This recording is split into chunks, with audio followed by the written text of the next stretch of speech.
Bismillahirrahmanirrahim. Assalamualaikum warahmatullahi wabarakatuh. Kembali lagi dengan saya Muhammad Dwi Setiaji, mahasiswa dari Universitas Muhammad Warman, Fakultas Keguruan dan Ilmu Pendidikan, Prodi Pendidikan Bahasa Indonesia, angkatan 2019 kelas A dengan NIM akhir 02. Baik, di sini saya akan melanjutkan tugas saya, yaitu kita sudah sampai di analisis struktural dan semiotik puisi. Langsung masuk saja. Sebelumnya langsung kita masuk ke pendahuluan. Analisis dalam bagian 2 ini merupakan lanjutan dari analisis bagian yang pertama. Lapis-lapis norma puisi itu saling berhubungan erat, saling menentukan maknanya. Dengan dianalisis secara menyeluruh dan dalam kaitannya yang erat, maka makna sajak dapat ditangkap dan dipahami secara seutuhnya. Maksudnya seutuhnya dalam sajak itu. Yang seperti judul tadi, kita langsung masuk ke analisis struktural. Sajak atau karya sastra merupakan sebuah struktur. Struktur di sini dalam arti bahwa karya sastra itu merupakan susunan unsur-unsur yang bersistem, yang antara unsur-unsurnya terjadi hubungan yang timbal balik, saling menentukan. Jadi kesatuan unsur-unsur dalam sastra bukan hanya berupa kumpulan atau tumpukan hal-hal atau benda-benda yang berdiri sendiri, melainkan hal itu saling terikat, saling berkaitan, dan saling bergantung.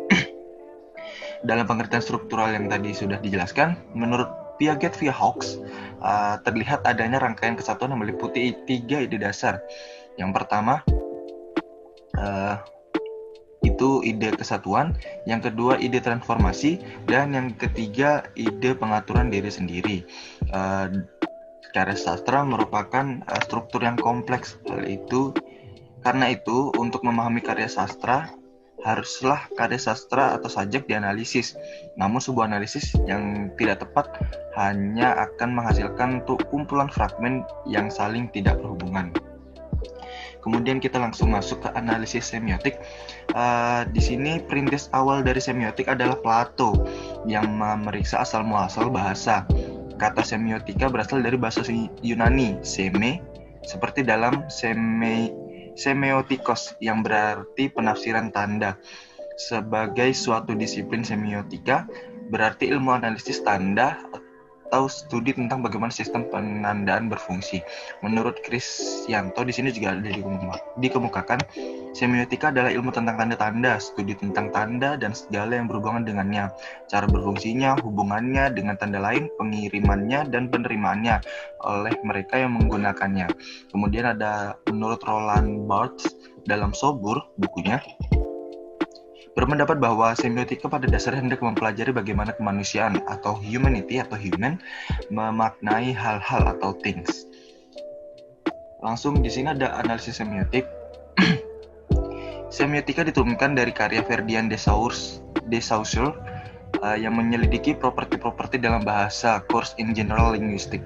Saussure yakin bahwa semiotika dapat digunakan untuk menganalisis sejumlah besar sistem tanda dan bahwa tak ada alasan tidak bisa diterapkan pada bentuk media atau bentuk kultural apapun. Pengertian tanda ada 2 prinsip, yaitu yang pertama signifier atau yang menandai merupakan bentuk tanda, dan yang kedua penanda atau signify yang merupakan arti tanda. Kemudian berdasarkan hubungan mereka ada 3 pokoknya, yaitu yang pertama ikon, indeks, dan simbol. Kita masuk ke latar belakang sejarah dari sosial budaya sastra. Yang pertama, analisis struktural murni tidak berhubungan unsur-unsur struktur dengan sesuatu yang berasal di luar strukturnya. Bagaimanapun keberatannya, analisis struktural ini merupakan prioritas pertama sebelum yang lain-lain. Kemudian struktural dinamik adalah strukturalisme dalam rangka semiotik, yaitu dengan memperhatikan karya sastra sebagai sistem tanda. Yang kemudian karya sastra di sini ada pengertiannya, yang karya sastra merupakan karya yang tidak dapat dilepaskan dari kerangka sosial budaya masyarakat di tempat karya sastra itu dituliskan. Mungkin itu saja dari video saya kali ini. Kurang lebih saya mohon maaf. Terima kasih.